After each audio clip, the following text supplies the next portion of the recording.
Understanding the basics of survival is honestly where it all begins. When you're out in the wild, whether it's a dense jungle or a sprawling unfamiliar city, your greatest tool is your mind.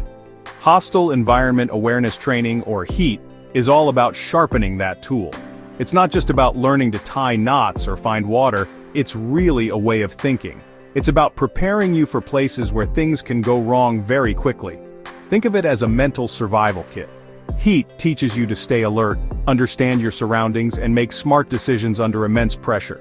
It's designed for anyone heading into a place that is unstable or potentially dangerous, from aid workers to journalists.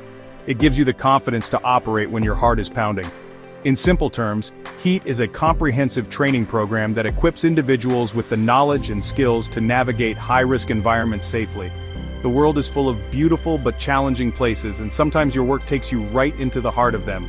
This training isn't about making you a super soldier, it's about giving you a foundation of awareness. It teaches you how to see the world differently, to spot the signs of trouble before they find you. You learn to read the atmosphere of a place, understand local tensions, and recognize when a situation is about to turn south. It's practical, hands-on learning for the real world. The core philosophy behind HEAT is proactive survival. It's about prevention rather than reaction. You learn how to avoid becoming a target, how to manage your digital footprint to stay secure, and how to blend in when you need to. It's about understanding that your safety starts long before you even step foot in a hostile area. The training covers the entire journey, from the planning stages at home to your actions on the ground and your safe return. It's a holistic approach to personal security. It ensures you have a plan A, B, and C for almost any scenario you might encounter out there in the unforgiving wild. Ultimately, HEAT is about empowerment. It strips away the fear of the unknown and replaces it with knowledge and capability.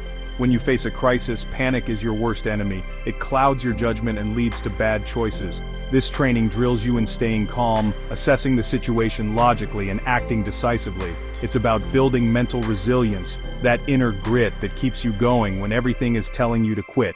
It transforms you from a potential victim into a survivor, someone who can take control of their own safety, no matter where the mission leads. It's your best defense against the unexpected.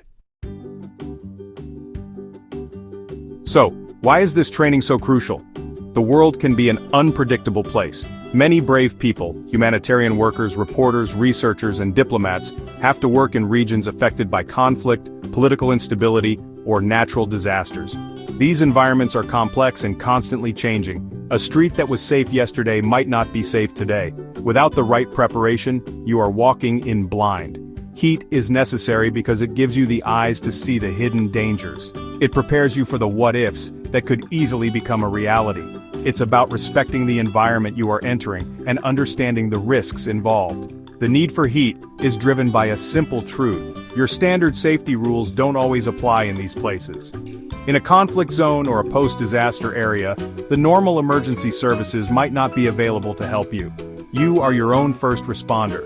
You have to rely on yourself and your team. This training fills that gap.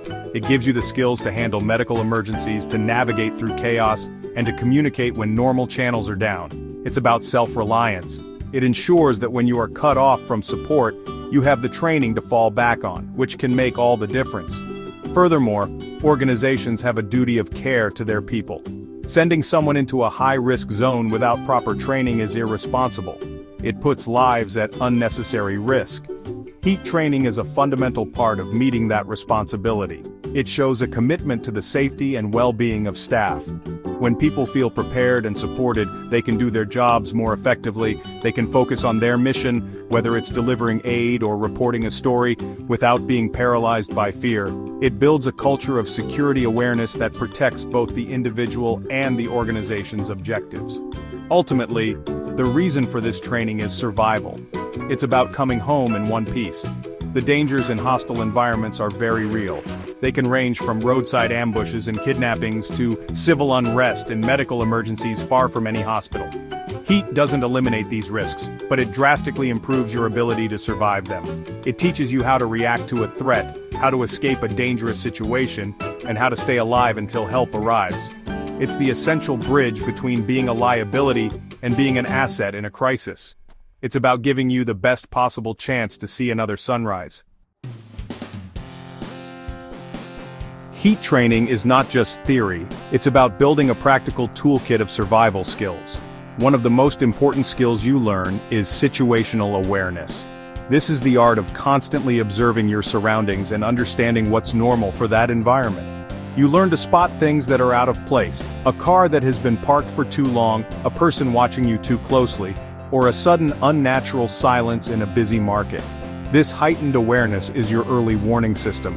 It alerts you to potential threats before they can escalate, giving you precious time to move away and get to safety. It's about keeping your head on a swivel.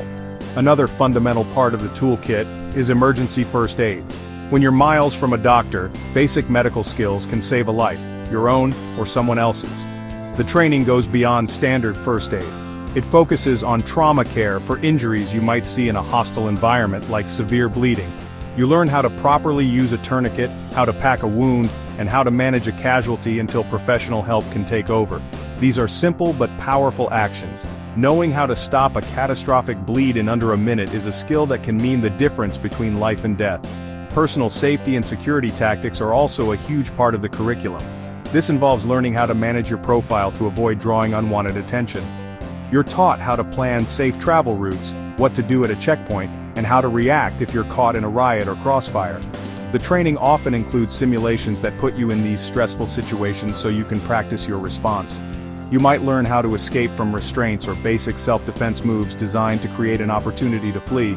It's about having a plan and rehearsing it, so your reaction becomes muscle memory when adrenaline kicks in. Finally, communication and navigation skills are absolutely vital. In many remote or chaotic areas, your mobile phone might not work.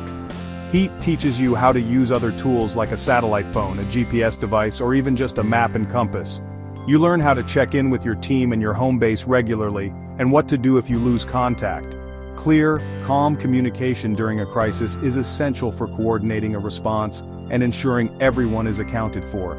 These skills ensure you never feel completely isolated, even when you're deep in the wilderness or in the middle of a chaotic urban landscape. They are your lifeline back to safety. The real value of heat is proven when things go wrong. Imagine you are an aid worker driving down a remote road. Suddenly you see a roadblock ahead that doesn't look official. Your training immediately kicks in. Instead of panicking and driving straight into a potential ambush, you remember your lessons on checkpoint procedures and vehicle security. You assess the situation from a distance, notice the lack of proper uniforms, and decide to turn back. You use an alternate route you had already planned. In this simple scenario, your heat training helped you recognize a threat and avoid a potentially life-threatening confrontation, like a carjacking or kidnapping. Consider another example. A journalist covering a protest in a city. The demonstration starts peacefully but quickly turns violent. The crowd surges, tear gas fills the air, and chaos erupts. Without training, your instinct might be to run blindly, which could lead you into more danger. But with heat, you have a plan. You know to move to the edges of the crowd, not against its flow. You know how to protect your airways from the gas and keep your footing. You've already identified your exit routes and a safe rally point. This mental map, created through training, allows you to navigate the chaos and get to safety. Even something as simple as a medical emergency can show the power of this preparation. Picture a researcher working in a remote jungle who gets a deep cut from a piece of equipment. They are hours, maybe days from the nearest clinic. Their training in trauma first aid becomes critical. They know how to stay calm, apply direct pressure, and use their personal first aid kit to clean and dress the wound properly to prevent infection. They can stabilize the injury and communicate their status and location to their team to arrange for an evacuation. What could have been a deadly situation becomes a manageable incident, all thanks to a few hours of practical training. In the end, all these examples point to the same conclusion. Heat works. It builds a foundation of resilience and preparedness that you carry with you on every mission. It is not about making you fearless, it's about teaching you to manage fear and act intelligently despite it. The training provides a critical safety net in environments where there is none. It empowers individuals to take control of their own security, protecting not only themselves but also their colleagues and the very mission they set out to accomplish. This training doesn't just keep people safe, it saves lives, plain and simple. It's the ultimate survival gear.